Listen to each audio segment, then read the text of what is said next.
या गायरानामध्ये तिथले जे एससीचे, महार समाजाचे, एसटीचे, भिल्ल समाजाचे आणि मुस्लिम ओबीसी लोक जे त्या गायरानामध्ये ती गायरान जमीन अतिक्रमित करून कसून खात आहेत, त्या गायरान जमिनीतून मागील कितीतरी दिवसापासून तिथून मुरुम आणि सरकारी गौण खनिजांचा तिथून उपसा होत आहे।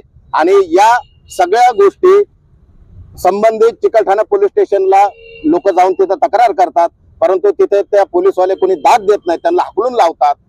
आता 2-4 दिवसापूर्वी एक तक्रार तिथे दाखल झालेली आहे। एसटी समाजाची, भिल्ल समाजाची महिला तिथं अर्ध वावर पूर्ण खोदून काढलेले, पूर्ण खड्डे केलेले आहेत, परंतु तिथला जो पीआय आहे त्याने फक्त एक थातूर मातूर तक्रार घेतलेली आहे। तर त्या गावातील ज्या ज्या लोकांकडे जेसीपी, हायवा, ट्रॅक्टर आणि हे खोदकामाचं साहित्य आहे ते त्याने अजून जप्त का नाही केलं? त्या परिसरातील जे भूमाफी आहेत त्यांना त्याने अजून अटक का नाही केली?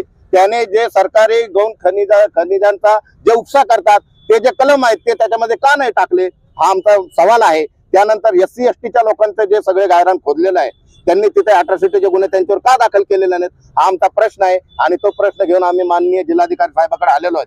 त्यानंतर दुसरा भाग असा आहे की या गायरानामध्ये बऱ्याच लोकांचे, एससीच्या लोकांचे सातबारे आहेत, काही लोकांकडे काही प्रूफ आहेत, काही लोक हे सातबाऱ्यासाठी झगडत आहेत, परंतु हा मुद्दा कोर्टात चालू असल्यामुळे आम्ही सन 2022ला माननीय आस्तिक कुमार पांडे साहेबांच्या जेव्हा कार्यकाळ होता तेव्हा आम्ही इथे आमरण उपोषण केलं होतं आणि त्यांनी आम्हाला सांगितलं होतं की हे न्यायालयामध्ये आहे, पण आता ते जरी न्यायालयामध्ये असेल तर मग आता हे कोल्या कुत्र्याला खाऊ द्यायचं का?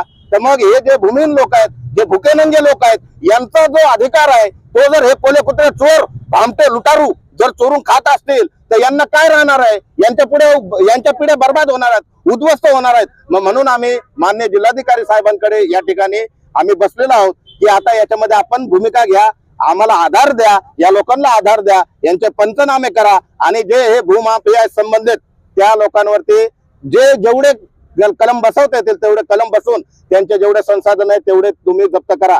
हे जे उपोषण आहे हे उपोषण माननीय आयुष्यमान प्रमोदजी थोरात आणि आयुष्यमान अशोकभाई गायकवाड यांच्या नेतृत्वाखाली इथे संपन्न होत आहे। यांनी जिल्हाधिकारी साहेब असतील, पोलीस स्टेशन असेल, एसपी ऑफिस असेल, सीपी ऑफिस असेल, यांना सगळ्यांना पुरावेही दिलेले आहेत, फोटोही दिलेले आहेत, कुणी कुठून मुरुम उपसला, किती खड्डे पडलेले आहेत, कुठे तो मुरुम पडलेला आहे, हे सगळं तिथे स्पष्ट झालेलं आहे। मग यामध्ये आता प्रशासनाने भूमिका घ्यावी आणि या सगळ्या प्रकारामध्ये जे पोलीस कर्मचारी असतील, प्रशासकीय अधिकारी असतील, महसूल खात्यातील कोणी असतील, हे जर या भूमाफियांना, या चोर लुटारूंना जर मदत करत असतील, साथ देत असतील, यांचा जर काही लागेबांधे असतील तर ते सुद्धा स्पष्ट झालं पाहिजे। साहेबांनी याचा छडा लावावा आणि या संबंधित सर्व लोकांवर कारवाई करावी।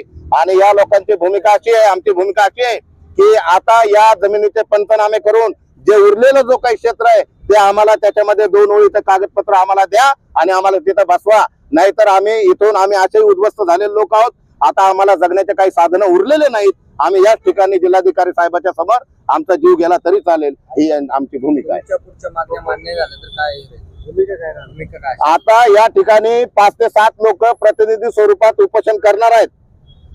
जर आणि या ठिकाणी वयस्कर, आजारी लोक सगळे या ठिकाणी आलेले आहेत, ते आताच उपोषणाला बसत होते, पण मी त्यांना विनंती केली की मी माननीय जिल्हाधिकारी साहेबांना बोलतो, आपली भूमिका ठेवतो, साहेबांनी जर आपल्याला सहकार्य केलं, त्यांनी जर आपल्याला आधार दिला तर आपल्याला हे पाऊल उचलण्याची गरज नाही।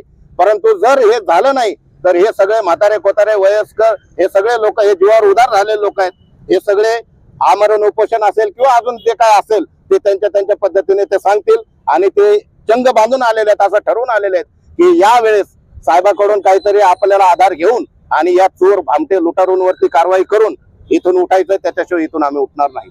या निमित्ताने जिल्हाधिकारी साहेबांना काय आवाहन करणार?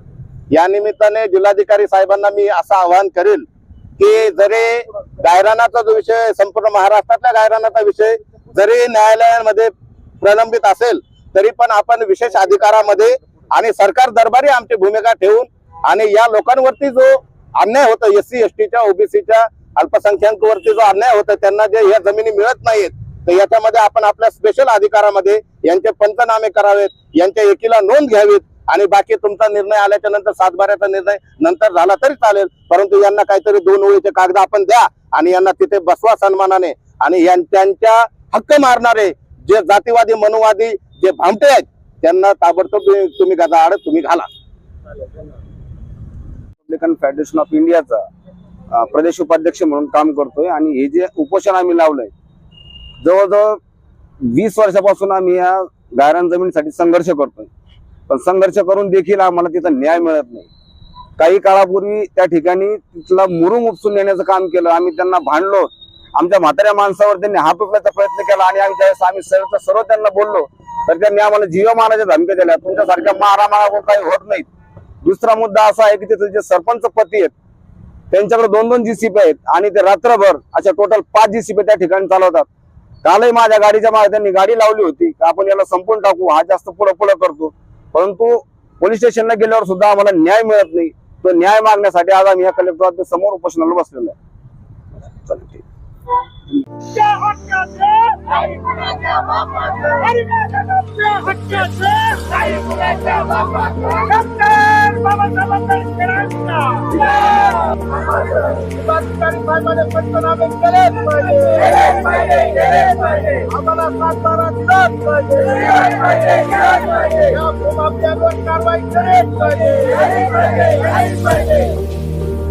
Subscribe now and press the bell icon. Never miss an update.